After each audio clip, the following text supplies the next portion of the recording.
Soy Daniel. La gente a veces dice cosas muy extrañas, ¿no? Muchas veces, muchas personas dicen haber visto criaturas extrañas. De ahí han salido muchas historias que juegan con la imaginación de las personas, como el monstruo del lago Ness, Pie Grande, el Yeti, y como esos hay muchos, algunas conocidas y otras no tan conocidas. Y yo tengo una anécdota algo extraña. No se la conté a nadie en su momento, ya que tenía miedo de que nadie me creyese. Si mal no recuerdo, me encontraba cursando quinto semestre de preparatoria. Y estábamos a 2 semanas de salir de vacaciones. Yo en ese entonces tenía una amiga, Liliana, la cual tenía un padre que era químico biológico, tengo entendido, y se especializaba en animales. Y en ese entonces trabajaba en una exhibición de reptiles. A mí principalmente siempre me llamó la atención la química y la biología. Y a Liliana le gustaban los animales. Yo y ella siempre fuimos buenos amigos. La conocí en secundaria y desde entonces me fue contando por partes sobre la profesión de su padre. Me contó que su padre tenía una fascinación enorme por los reptiles y que estudió varias carreras en tres universidades diferentes, relacionadas con biología, genética, química, bacteriología, medicina e incluso paleontología. Con toda esa preparación le bastaba y le sobraba para ser un exitoso científico. Pero como no encontró oportunidades de trabajo, se tenía que conformar con ser un médico veterinario en una exposición de reptiles. Pero a pesar de todas esas virtudes, él siempre tuvo una mente un tanto perturbada. Algunas cosas que decía, la forma en la que se comportaba, sugería que era una persona algo sombría, por así decirlo.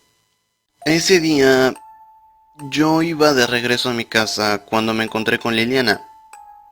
Luego de saludarla y platicar brevemente, me preguntó si tenía tiempo de ir a su casa, a lo cual respondí afirmativamente. Cuando llegamos, me llevó al laboratorio de su padre, el cual se encontraba en el sótano de la casa.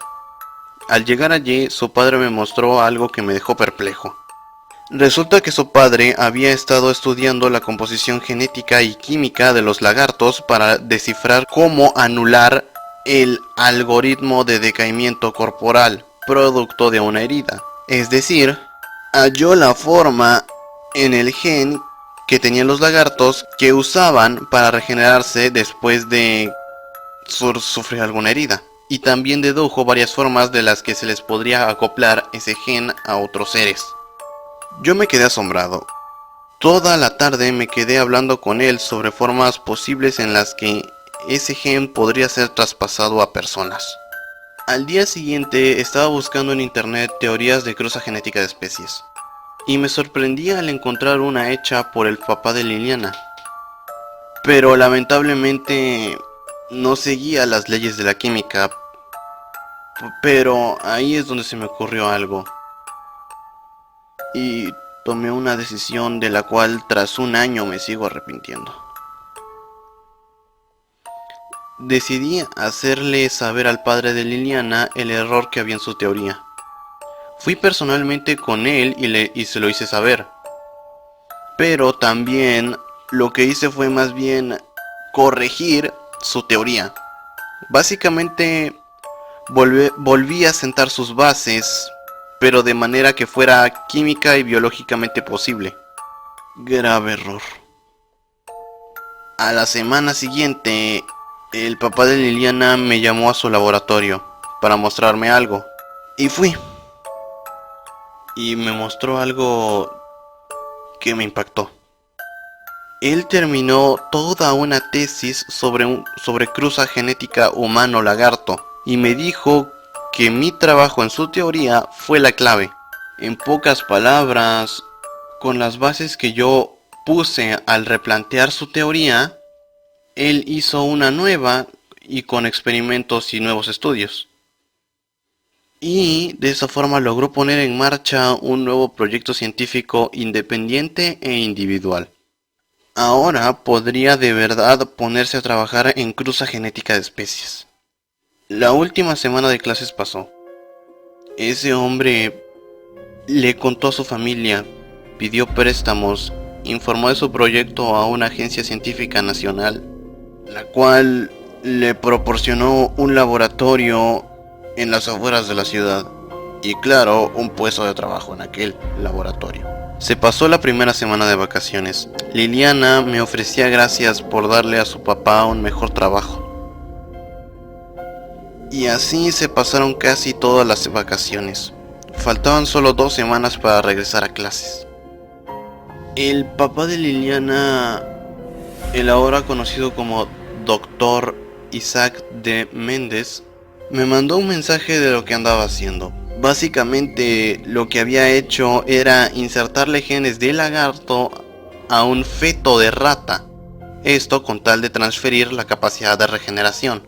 Se suponía que ya debería tener los resultados de ese experimento y en ese entonces ya debería haber regresado a la escuela, pero de la nada hubo una cuarentena. Aparentemente una enfermedad propagada por las ratas surgió en la ciudad.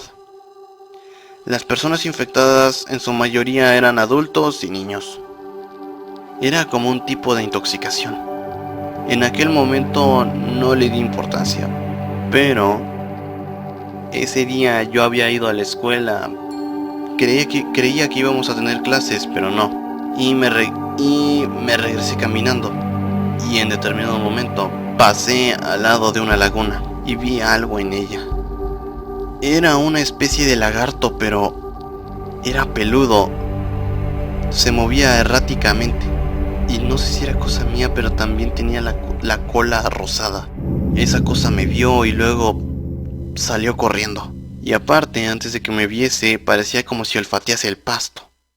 Lo cual no hacen los reptiles.